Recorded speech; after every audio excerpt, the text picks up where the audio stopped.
We'll be seeing you. We'll be seeing you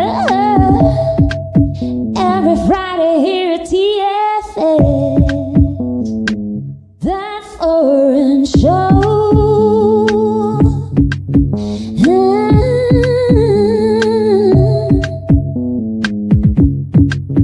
We'll be seeing you on that foreign show. We'll be seeing you. We'll be seeing you every Friday here at TFS. That foreign show.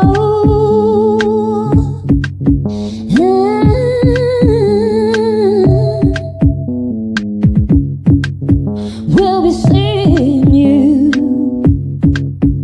on that foreign show. We'll be seeing you. We'll be seeing you every Friday here at TFS. That foreign show.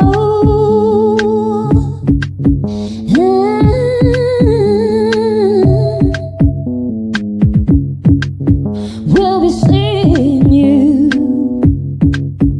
on that foreign show.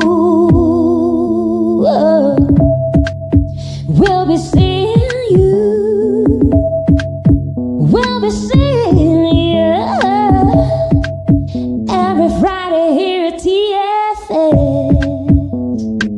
That foreign show.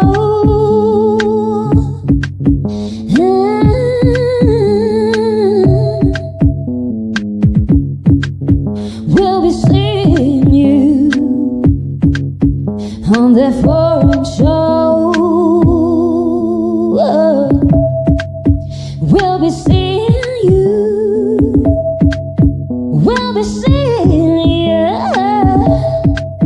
every Friday here at TFS. That foreign show.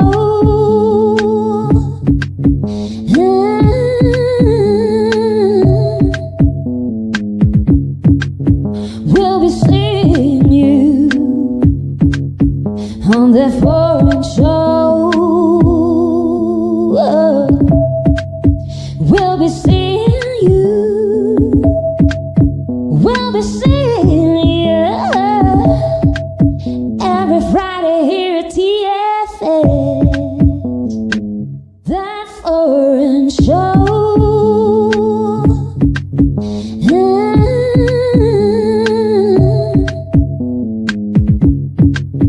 We'll be seeing you on that foreign show. We'll be seeing you. We'll be seeing you every Friday here at TFS. That foreign show. That foreign show.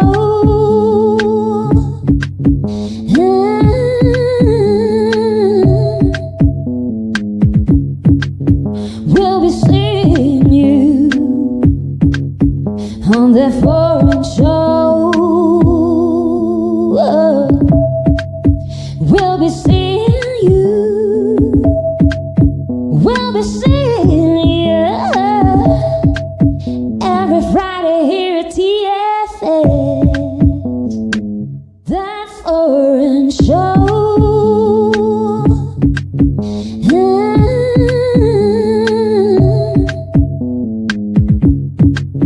We'll be seeing you on that foreign show. We'll be seeing you. We'll be seeing you every Friday here at TFS. That foreign show.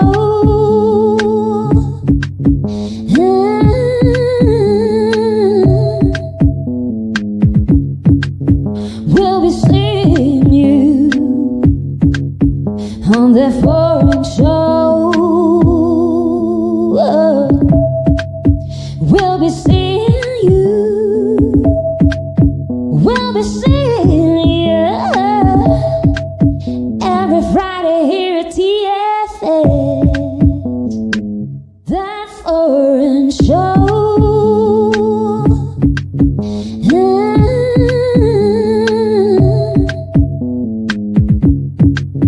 We'll be seeing you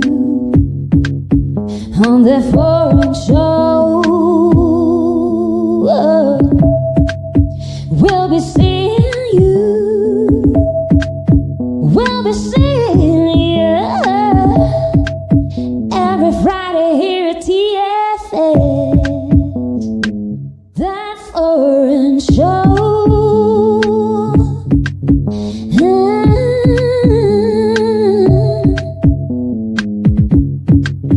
We'll be seeing you on that foreign show. We'll be seeing you. We'll be seeing you every Friday here at TFS. That foreign show.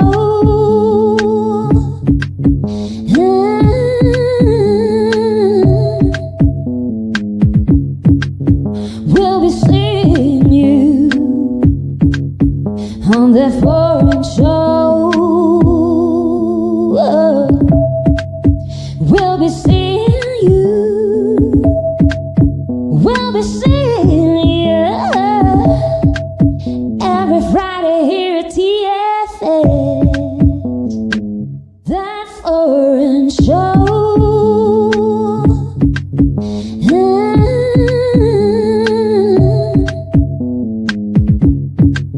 We'll be seeing you on that foreign show. We'll be seeing you.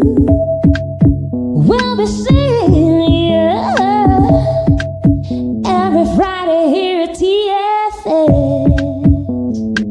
That foreign show. That foreign show.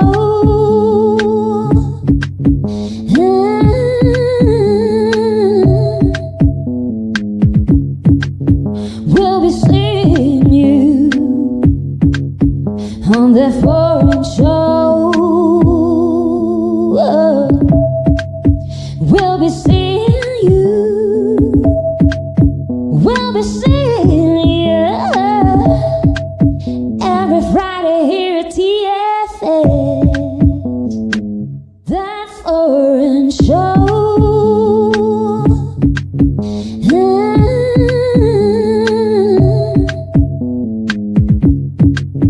We'll be seeing you on that foreign show. We'll be seeing you. We'll be seeing you every Friday here at TFS. That foreign show.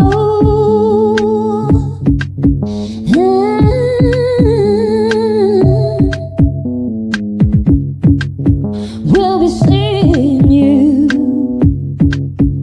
on that foreign show. We'll be seeing you. We'll be seeing you every Friday here at TFS. That foreign show.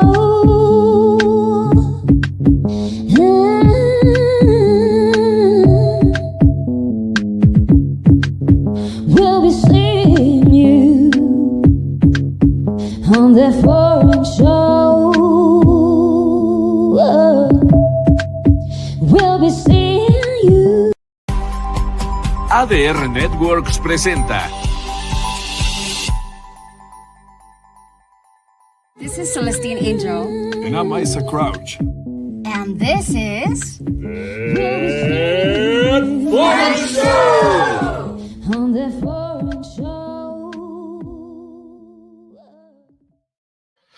What's Hey up, guys. guys? Hello, hello. How's it going? It's Friday. It's 3 p.m. It's that foreign show. I'm Isaac Rakesh here on ADR Network. I'm Celestine Angel, and we are here activating your Your senses. senses. All right. So what we're gonna do right now is gonna do a real quick commercial break. All right. So that we can post our link. No, I'm done. Oh, we're done. Okay, Yeah. cool. So let's roll. Welcome Okay. to the show. Welcome to the show. So, we would like to share with you in this first segment before our guest comes on. We would like to talk a little bit about our project. So, we are the vocalists of Illuminary, and we are from Singapore. So, we are a Singaporean project here in Mexico, and the genre of our music, we call it mystic hip hop. So we want to explain what that means, and in a minute you'll understand why we are showing you our YouTube page as well, because why don't you let him know about our Yes. streams and stuff? Yeah. The streams that we are going to be doing, something that we're really looking forward to. But before we get into that, if you're new to that foreign show, let's do a bit of an introduction. We are Illuminary. I'm Isaac Rakesh. This is Celestine Angelina. All right, and together with Carrick Amadeus, we are Illuminary. All right, and like she said, we're from Singapore and we do music, mainly, primarily music. That's kind of what we're doing here in Mexico, music and music related stuff.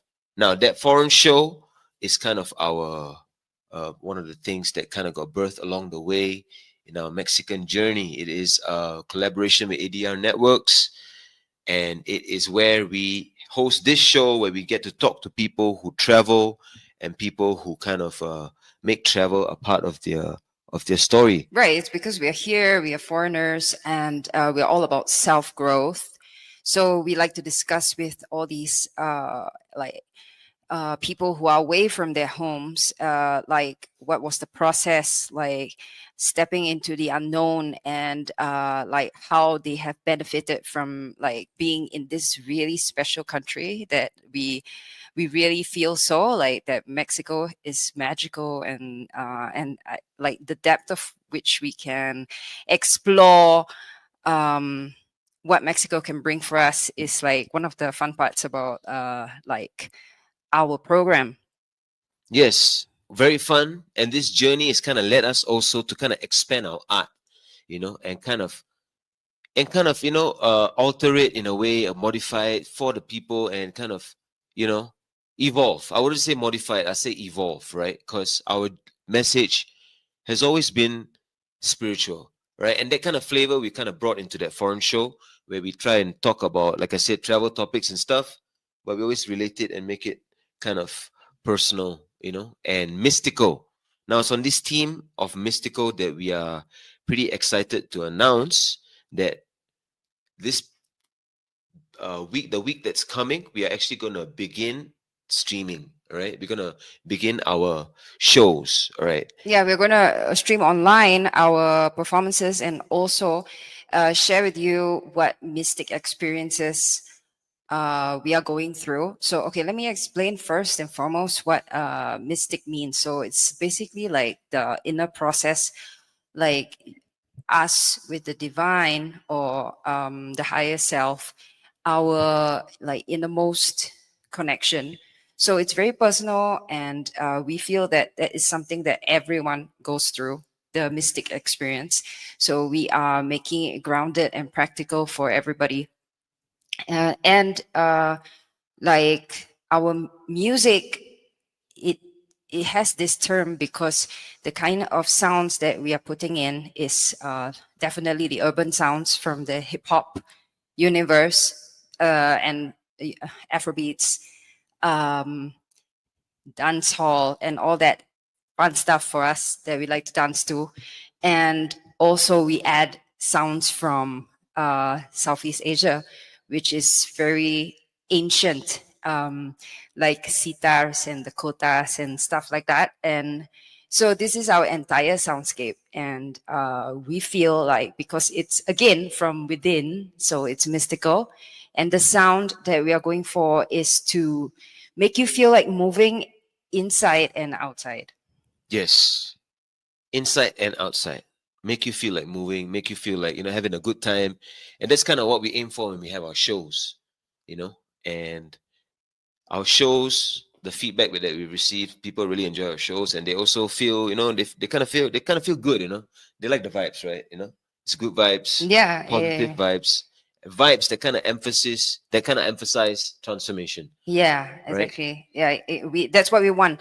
We want them to like be able to like just dance and stop thinking, as well as like experience something from within, like calls like to your soul. So it is yeah, something profound. And uh what we want is for everyone to experience this. So our live streams starting next week will be exploring a lot of this. Yes, and we also like to tie in certain topics, because if you go onto our channel, which we want to encourage you to go ahead and subscribe to our channel so you can join us on our live streams. You can actually see that our content is a mix of music as well as some. Esoteric information. We are going to go deeper. But yeah, the reason why we are showing YouTube is because we are going to be streaming on YouTube. So if you subscribe to us there, you'll see when we go live, and you can enjoy our show, especially for you. Yes. Okay. And yeah, is our guest here yet? Let's take a look. So on today's show, Mhm. or keeping with the theme of art, right, we are actually going to be looking at the world through the eyes, or through Latin dance, right? And we're going to be talking to Stephen Thomas from Australia, right? He's actually from our part of the world, right? We're from Singapore, as you know.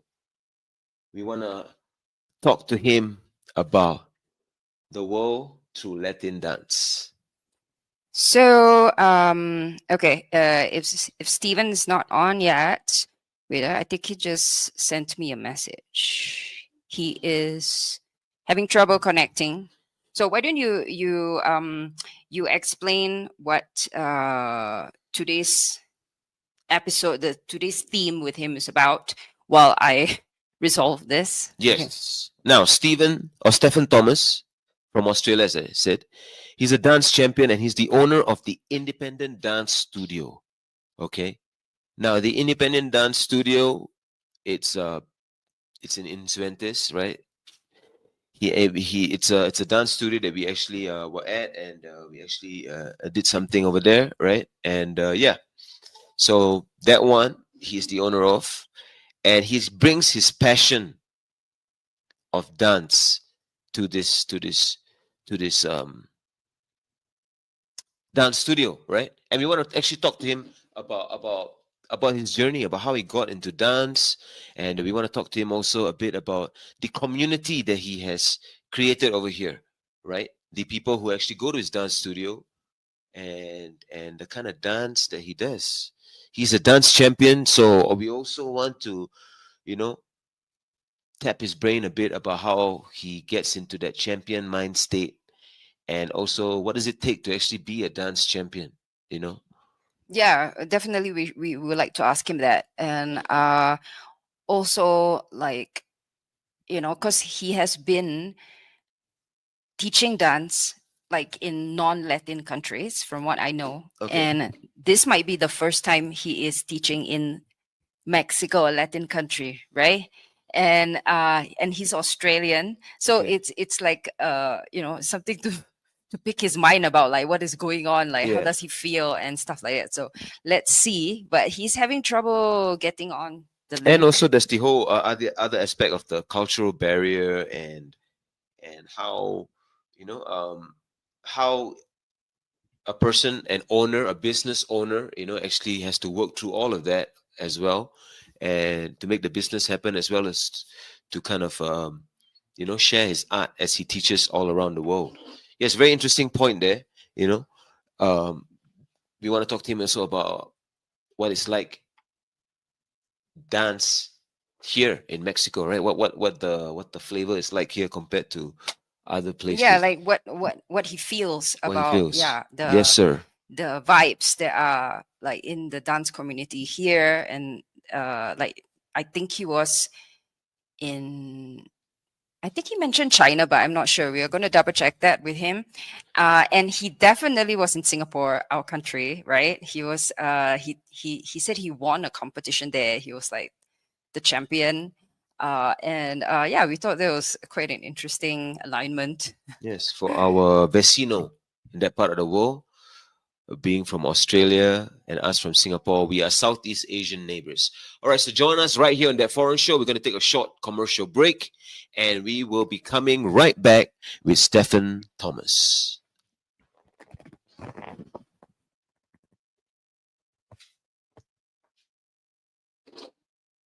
We are going to a break, and we'll be right back. Stay tuned. On the foreign show.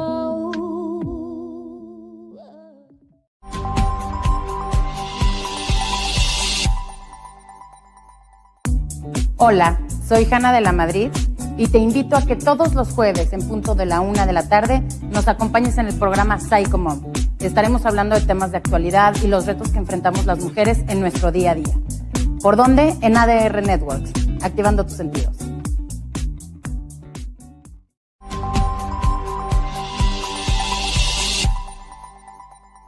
Inicia tus mañanas con buena actitud, bien informado en temas de actualidad, salud, noticias, entretenimiento y todo lo que quieres saber respecto a tu día a día.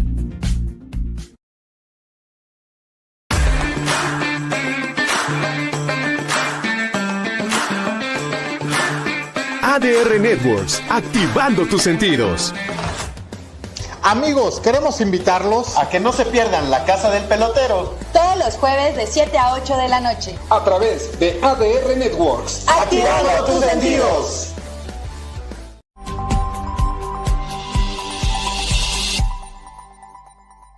Hola, ¿qué tal? Yo soy Alberto Morales. Y yo soy Yolanda Muedano. Y te invitamos a nuestro programa Jite Karate Do, Artes Marciales y Deportes de Contacto. Todos los lunes en punto de las 9 de la mañana. Para platicar de lo mejor de las artes marciales. Aquí en ADR Networks y ADR Sports. Activando.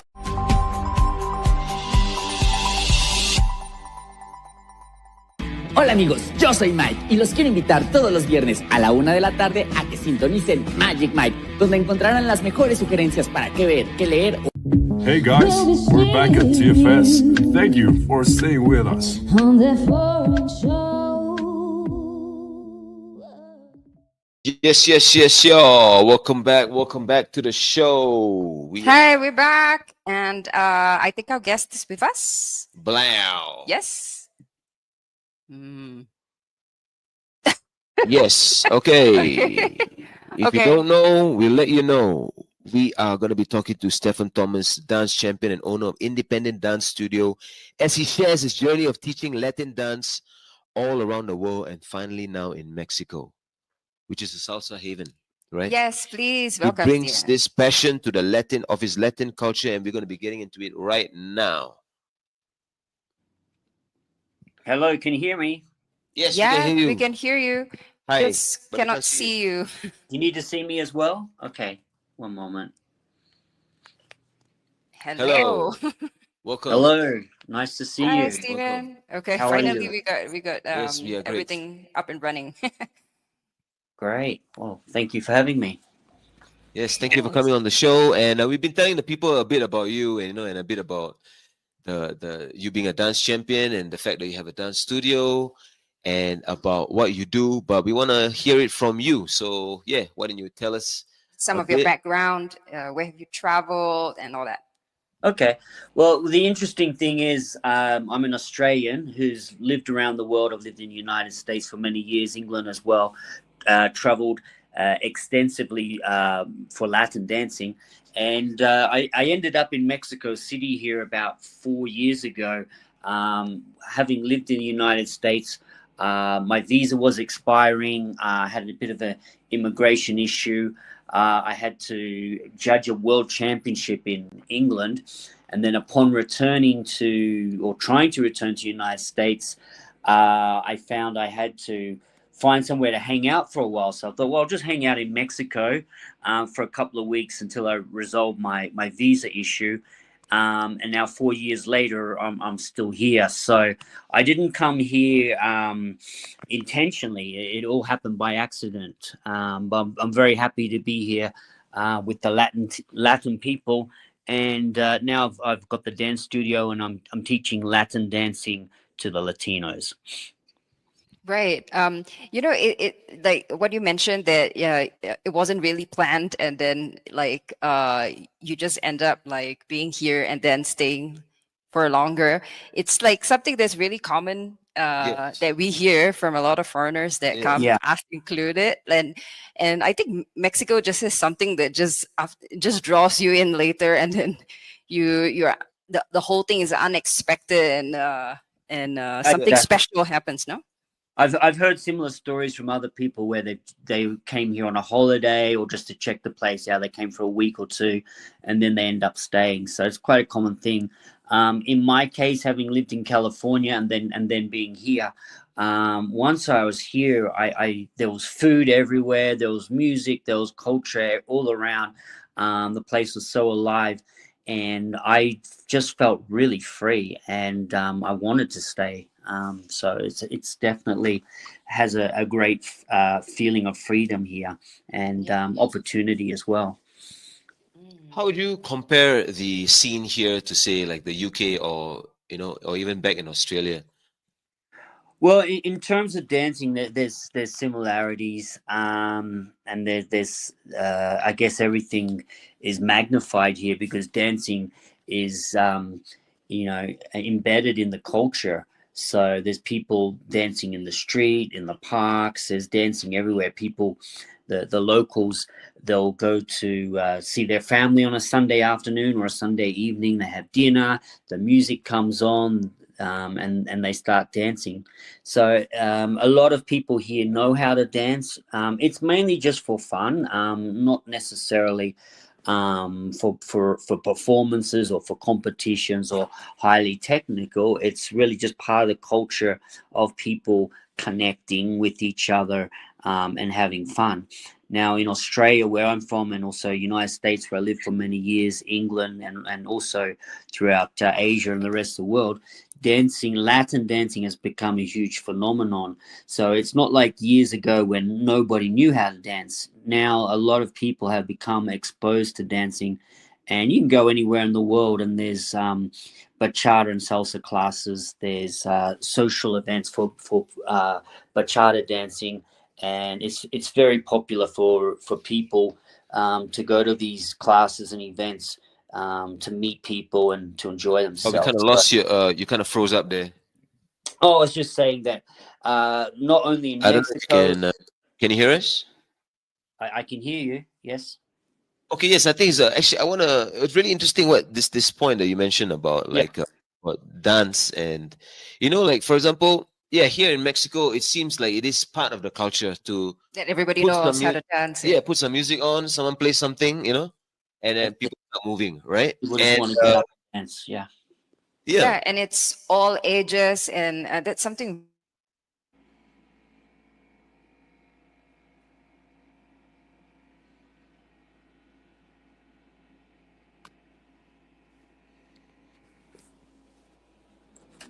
Right, like clubbing or something, I guess, or if it's some traditional, maybe an Indian event, there's some Indian dancing, or if there's a Malay event, a wedding, there's some dancing. Yeah. But unlike Mexico, right? So what do you feel is different about it? Like obviously the Latin culture, and the rhythms and everything, but there must be something more, right? Like what, in your opinion, the students here compared to the students that you work with in the other countries, do you feel they're more receptive to learning? I would say the main difference is in the other Western countries, United States, England, wherever. You'll get people come to a class and they have no idea of what the basic step of the dance is. You'll get other people that have done a little bit before, they know about it, but you will often get people who you've really got to start from scratch, from zero. Whereas here in Mexico and the Latin countries, most people, even if they've never taken a formal lesson, they know the basic steps. They have an idea of how to do it because maybe they learned it from their grandmother on Sunday night at the family dinner, Right. or they dance with their mother or their uncle or their auntie or whatever, and they've just seen it around because it's everywhere. So it's like you said before, whenever music comes on, people are just inclined to get up and start dancing. So I think that's the main difference. Yeah, it's a little bit of a quicker process in the beginning with locals. You can they already know the basic movements. They have an idea what to do, and they'll pick it up.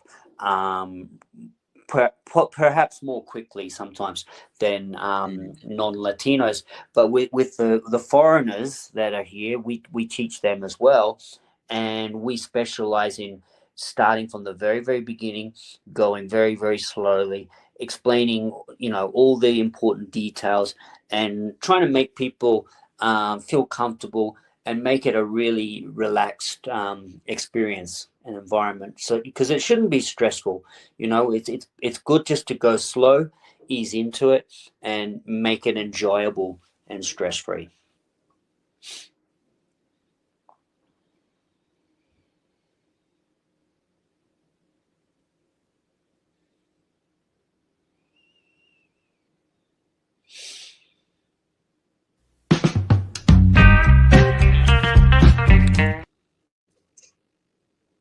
Can you hear us?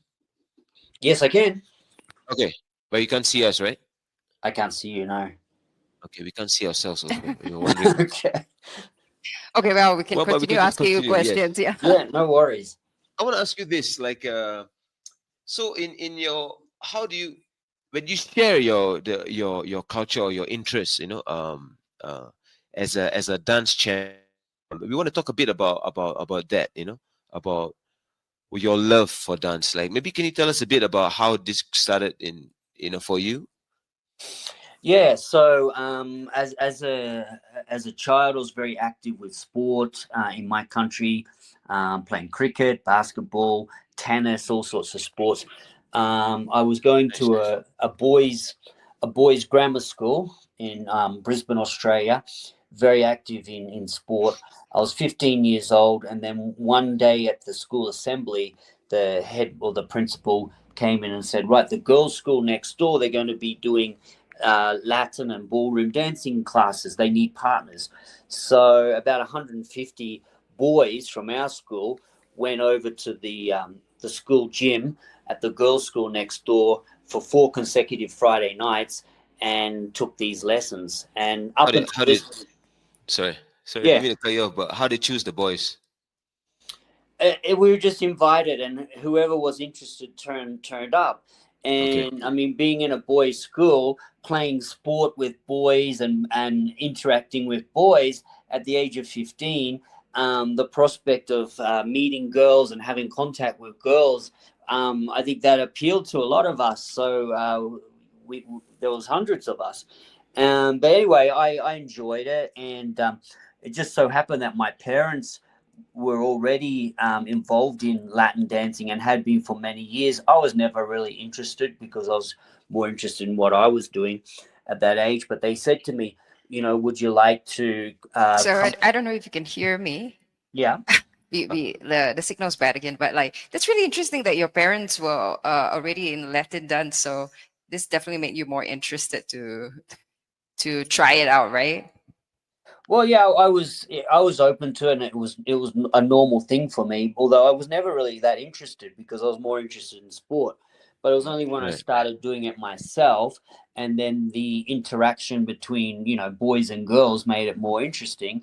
That when they asked me if I wanted to go to some adult classes with them, I said, yeah, okay, why not? And then I did that, and I got a girlfriend, and she was a competitive dancer. And at this stage, I was still very new to it, and I just was really only interested in the social component of it and the interaction.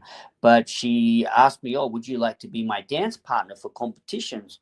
And I'm a very positive person. I'm very open. I said, yeah, okay, why not? So I did that.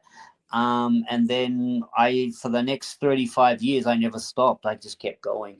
And once I got into the competitions, being rather competitive, I wanted to improve and move up the ranks. So within a couple of years, I was one of the top competitors in my state. And at that point, I decided, right, I'd like to get to the top internationally. So I went over to England, where all the best champion or the best teachers were, and that was the start of my international career.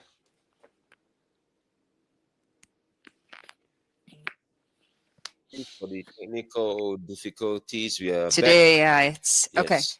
Oh, yes. Sorry, I was talking. I'm not sure how much you heard of that. What was the last thing you heard? The last thing that we heard was about you actually being part of the boys that were selected to go and start dancing. And then you had a girlfriend Uh-huh. from the Okay. experience. Yes, Yeah, you so I was 15 and I had a girlfriend. It didn't last very long, but she was doing private lessons, taking private lessons, and learning routines to compete. So she asked me if I'd like to do that, and I said, yeah, okay. So I did it. I think we broke up after a few months or something like that, but I continued to dance with her for a while, and then I got a different partner. And then I didn't stop for the next 35 years. I kept training and I got into the competitions. I became a state champion in my state. And then Wow. I had aspirations to get to the top. So I went to England where all the top teachers were based in England because, I mean, even though it was Latin dancing in the competitive scene, a lot of the top people are Europeans or English, and they've made it, and because they've made a study of the movement, how to move and how to make the movements look better, how to connection. So it's a lot more technical. So that was the start of my international career.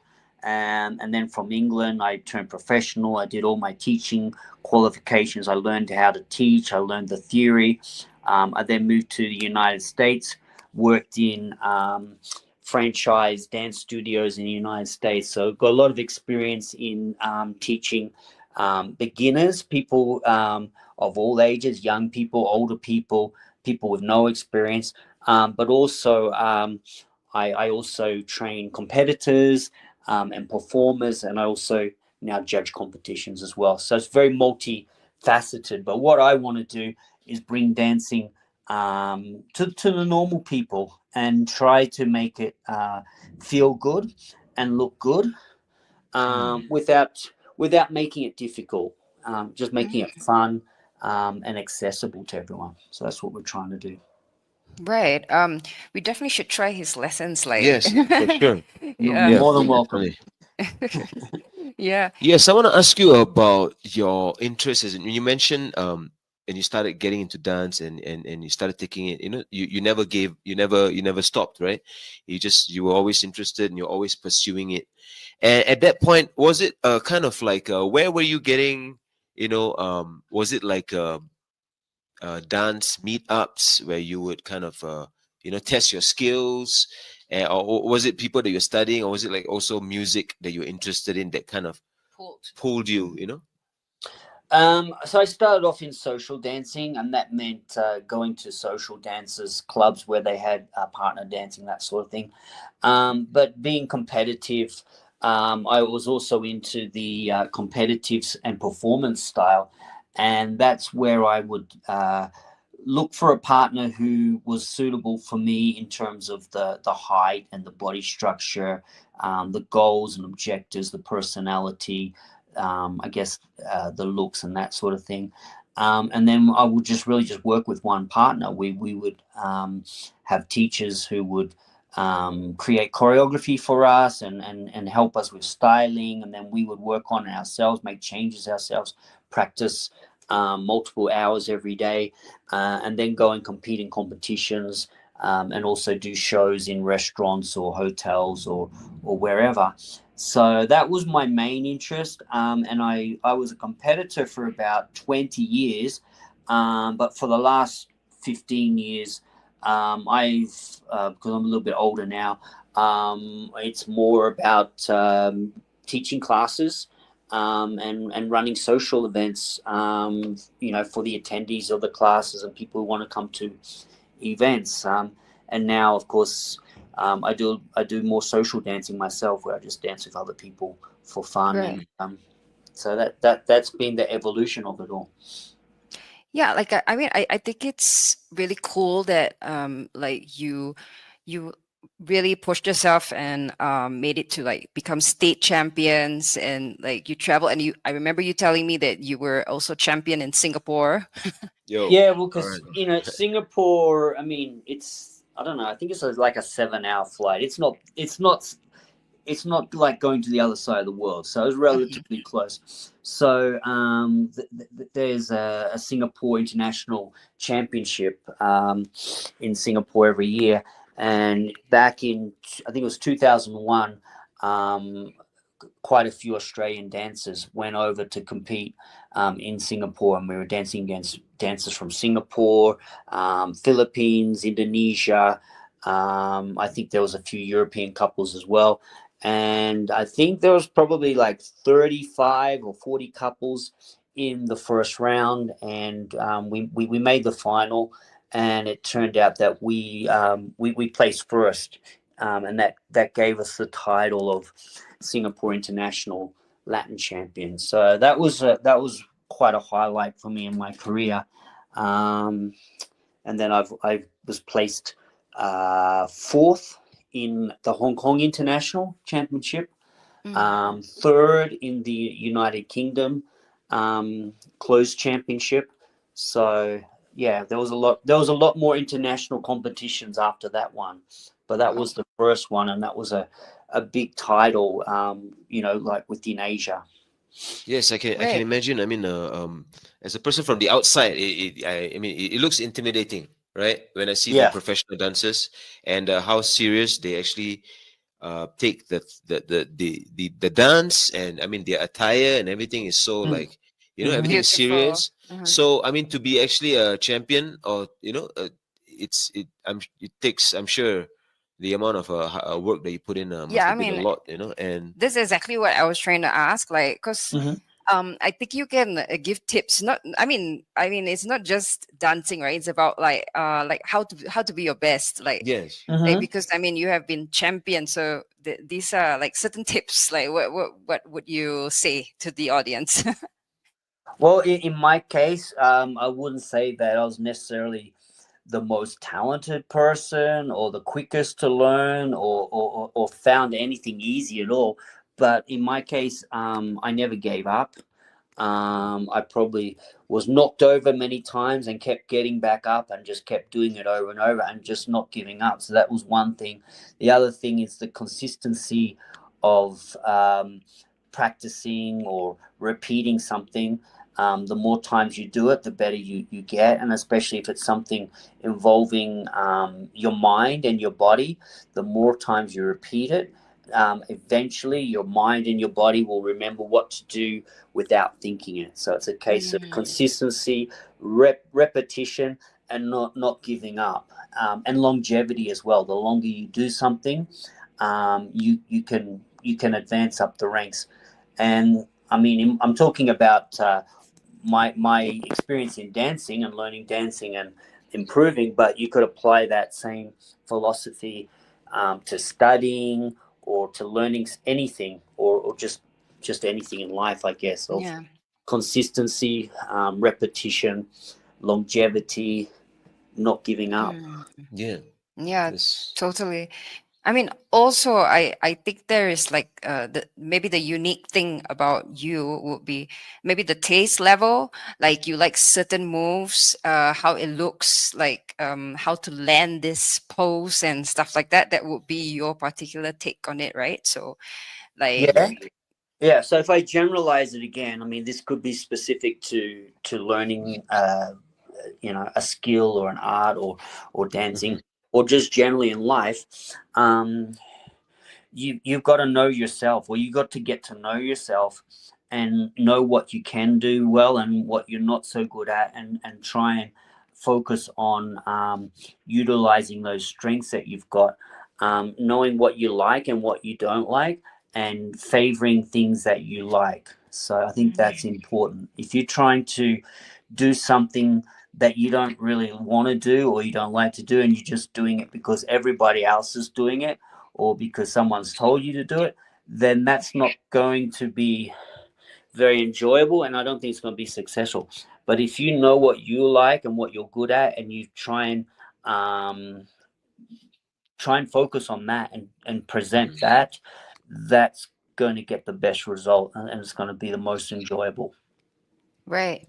You know, I was thinking like if you kind of specialize in coaching people to become champions, like I think that's an interesting concept for Yes, for I mean, independent as well. hearing you talk, and then definitely being, getting some nuggets about, like the consistency thing is definitely something, and also the repetition thing. I want to ask you also about your relationship with dance also, like, is it something you do every day, or is it something that, sometimes you just feel like doing it and then you just get in the zone and then you're dancing, or what is, how do you Yeah, what's your how, process? yeah, what's your process, or yeah. Yeah, so I've been doing this for 35 years, and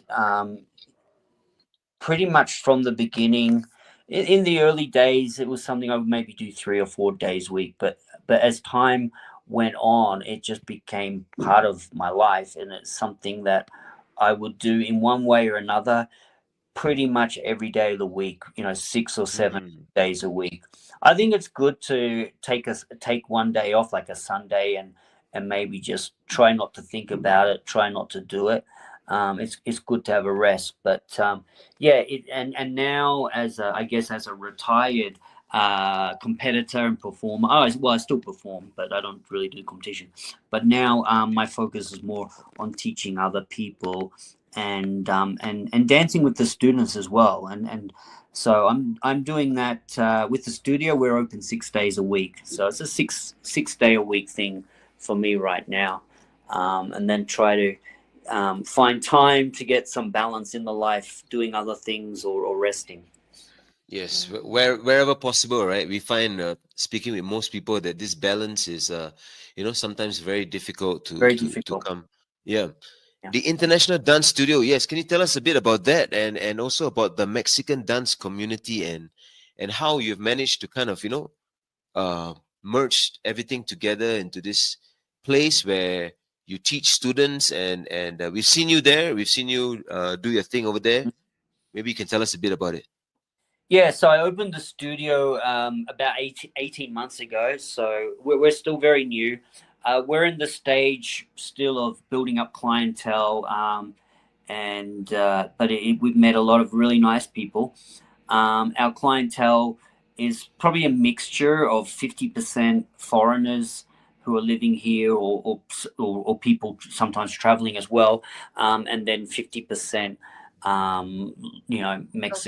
Mexican nationals. So it's a really nice mix. We're trying to build an international community, a community of dance, not only of dance, but we're trying to integrate languages as well.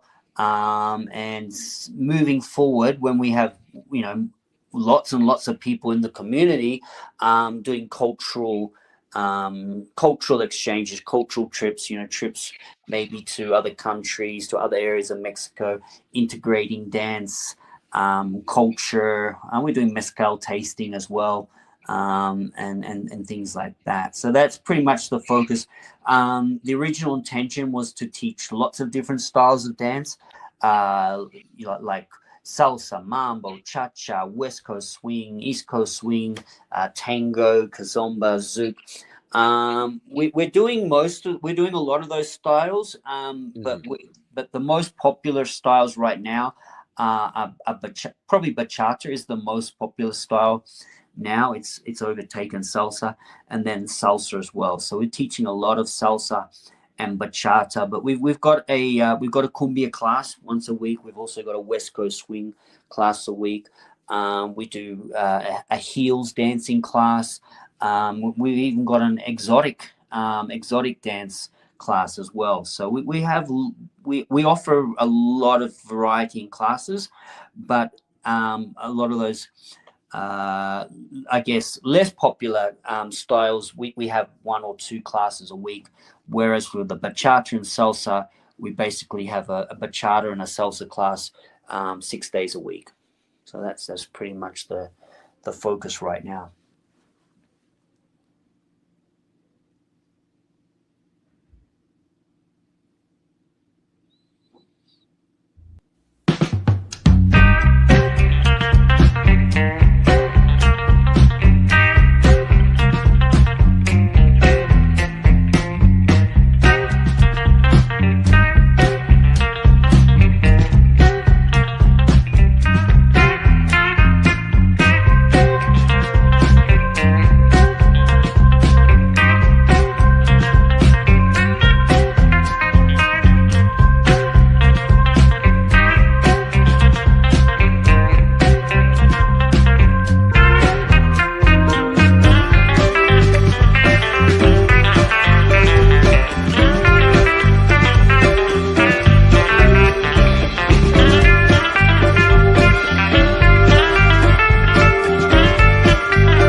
Very sorry about Okay, that. very sorry about that. We're not sure what is happening. Our internet thing is okay, but the site seems to be like crashing. So Okay. yes. Okay, and we couldn't really hear the last bit about what you were saying, but maybe you can uh tell us again, if you can, if you don't mind, about the International Dance Studio. And you Yeah. mentioned different classes. We heard that there were even cumbia classes. And Yeah, the last part I heard you talking about West Coast swing, and Okay. yeah, I've been seeing a lot of videos coming from the US. And Uh-huh. it seems to be pretty popular over there right now. Is that true? Like Yeah, that's right. So as I said, the original intention was to offer many different styles, but we found salsa and bachata were the styles that everybody wanted to do. But we are offering a cumbia class once a week, and we've just recently introduced a West Coast swing class on Thursdays at 6 p.m. Because I actually had a lot of experience of teaching West Coast swing in dance studios in the United States. And it seems that there's perhaps one other person that's teaching, or I guess they're getting West Coast swing started in Mexico City. And when I heard about that, I thought, well, this is something I should be offering, because I've taught it professionally in the United States. So we've just started that. And it seems West Coast swing is becoming more popular, I guess, because of the people sharing videos on Instagram and that sort of thing. People see it, they like it, and they want to learn it. So that's something that we're offering now as well. yeah, I definitely wouldn't mind trying that one out. Yes. West Coast swing. And I want to also ask you about your experience in Mexico. And do you find being a Latin country that people actually have certain ideas already about, for example, the different moves, or they have their own version interpretation? Is it different dealing with a Latin kind of more Latin kind of environment? Yeah. Yeah, I mean, it is. I mean, unfortunately, something I have encountered is, when I've been introduced to someone or a group of people, and they mention that, I'm a professional dancer, I'm a dance teacher, and I'm an Australian. Unfortunately, a lot of people in the Latin world, they think, oh well, how can you be a dancer if you're an Australian? So that's an unfortunate thing that as foreigners we have to overcome. I wouldn't say it happens 100% of the time, but it does happen, and I guess it's a bit of an obstacle when we're trying to build a Latin dance community. But on the other hand, for foreigners who come here or are living here, and if they go to a class that's taught by a local person who perhaps doesn't speak English, that can be very, very difficult. So the benefit is that being an English speaker, I can explain things in English, and also in a very slow and methodical way, in a way that I guess people from other countries might relate to better. So yeah. Okay, and now what about the future plans for your studio? You mentioned that you're at this point right now. These classes that you have, and we also, I mean, we did a music kind of event, Yes. the other time. So yeah. Yeah, so of late we've been trying to not only teach the classes but also have events. We have an event on Thursday night. It's a little bit different from other dance studios. We do a class at 8 p.m., a bachata class. We try to make it social and accessible to the public. We also have some mezcal. We do mezcal tasting, so we try to integrate that. We do a little bit of social dancing after the class for 10, 15 minutes. And then we transition into karaoke. So we basically go from 8 o'clock to 9 with bachata, so like 9 to 9:15 with a little bit of social dancing, and then from 9:15 till 10:30 or perhaps 11 if we can, we do karaoke, and it's different concept. But it's sociable. It's variety. It's not just one thing. And we try to make it like a house party. We have drinks there, and it's very, very informal and sociable. So that's something we do every week on a Thursday, and then we're trying to do sort of ad hoc. Trying to do ad hoc events, on a Sunday sometimes, where we collaborate with other people, and do musical performances like we did with you guys. The other thing we do as well, we have some performers in the studio. I perform with a couple of my students. We have some of the other teachers who do performances as well. So oftentimes on these events, not only are we teaching a class, doing karaoke, having some drinks, but we'll do some dance performance as well for everybody's entertainment. There's also the opportunity for the students to not only get involved in the normal classes, but if they have any aspirations to perform, they can join one of our performance groups where we create choreography, we stylize it, we put it to a song, and then we go out into the public, into restaurants, or also in our dance studio at our own events, and perform. So it's definitely multifaceted. It's not just dance classes. It's social dancing. It's karaoke. It's mezcal tasting. It's performances, and hopefully in the future as well. Very soon we hope to do excursions where we go to different places for Mexican cultural experiences. That sounds really interesting. Yeah, that's all really good because you're building community and getting it's very interactive, all the events that you're hosting. So we're down to our last couple of minutes. Do you have anything like to ask him to close up the? I think something about personal growth. Yeah, something about personal growth, and maybe you can tell us a bit about the picture that we're looking at also. And it's really interesting talking about personal growth for sure. Yeah, so these photos now are performances that I've done. These were actually in the United States. So this one here is in Los Angeles. My partner on that occasion was a Brazilian samba dancer, but she danced bachata and salsa as well. So we were doing a bachata performance in Los Angeles there at a bachata event that I organized. The photo previous to that was a professional Latin competition partner I had when I was in Orange County, United States. We competed in Latin dance competitions, also in a style called American Rhythm, which comprised dances such as mambo, bolero, included East Coast swing, which is kind of similar to West Coast swing, cha-cha-cha, and something they call American rumba, which in Mexico there's a dance called danzón. It's actually quite similar to the American rumba. So yeah, I teach and perform over 30 different styles of dance.